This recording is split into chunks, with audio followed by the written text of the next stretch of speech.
Hello students. In last class we have discussed with respect to different types of errors measurement. Now we'll go with respect to the different inductance transducers. And also we have discussed in previous class we have discussed the basic form of a transducer.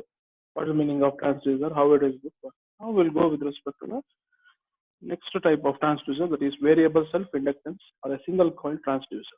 So I think you're able to see the sketch.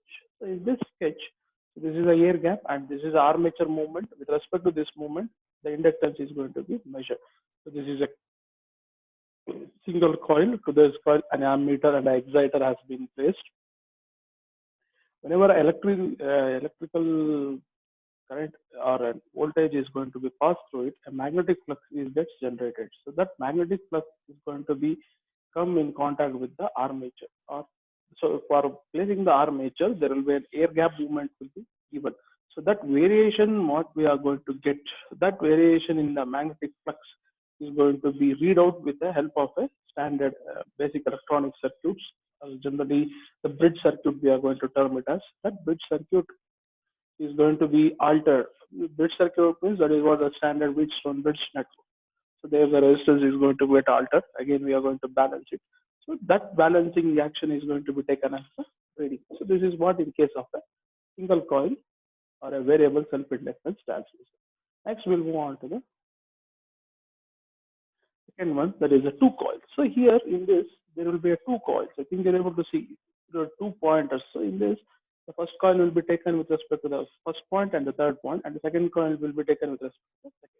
So here at the center, there will be a magnetic core of magnetic material and a non-magnetic material for movement. So here, the flux of the power coil is coupled to a pickup coil, which which in turn supplies the output. So that output is going to be altered with respect to the armature displacement. That armature displacement can be obtained with respect to the air gap between the core and the armature. So that is what used in case of at the time of coupling process. So the next is the two coil mutual inductance transducer. So here in case of two coil, I think you had seen with respect to the, here it is only single coil, but here it is of two coils. So here one is for the power input, the other one is for the pickup. So here, especially in case of two coils, we are going to see it's a variable reluctance transducer with respect to the dynamic applications. Here, generally, it provides a relative motions with respect to the device. Here, flux line is supplied by a permanent magnet, and that variations, whatever we are going to get, that will be transmitted through this material, the magnetic material, and the flux, whatever it will be gets generated here, it will be transmitted to this point. With respect to the armature moment, there will be change in the orientation or the output. So that output variation is going to be taken as the index. Whereas in case of this is what the single coil and two coil. In case of three coil, already we had discussed that LVDT, linear variable differential transducer, is already discussed in the comparator chapters. There, in that LVDT, we are going to see three different mutual inductance. The next is variable reluctance coil. So in case of variable reluctance,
The next is variable reluctance. So here in this sketch, we are going to use a permanent magnet as a coil.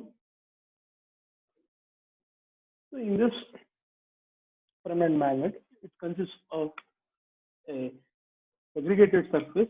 So that segregated surface generally is just like a slots. The figure shows a simple reluctance pickup coil. A coil is wound on a permanent magnetic core. So with respect to that permanent magnetic core, whenever we are going to vary the movement of the permanent magnet, there will be variations with respect to the output. So that output is read out with the help of the PR.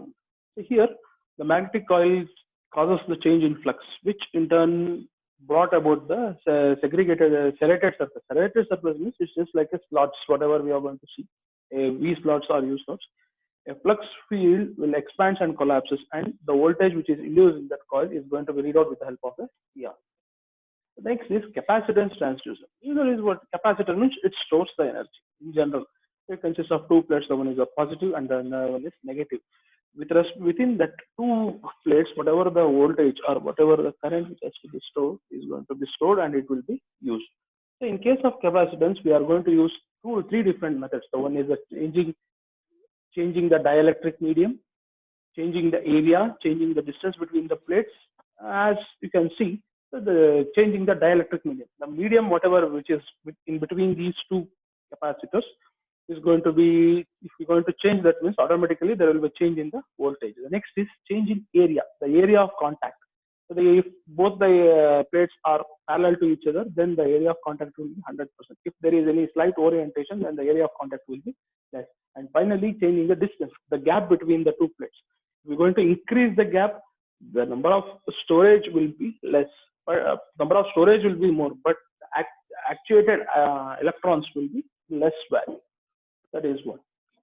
The next is a liquid level capacitance pickup measure, which is used with the help of a liquid leveler. So here in this liquid leveler, this is the opening pointer.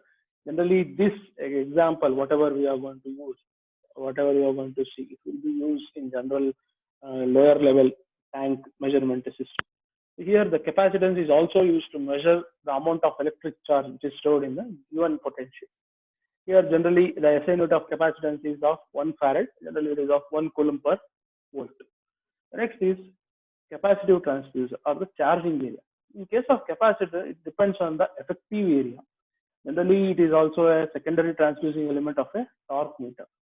These devices uses a sleeve with serrations. I think you're able to recall the serrations. This is what the serrations that can be easily cut axially and which matches the internal member with respect to this is the serrations. I think you're able to see. This is the external member and this is the internal member, sleeve and the internal member. These gaps, whatever you're going to give, that is the serration. This torque, which is the resulting capacitance, whatever which is going to be read out, that will be taken as the value. The next is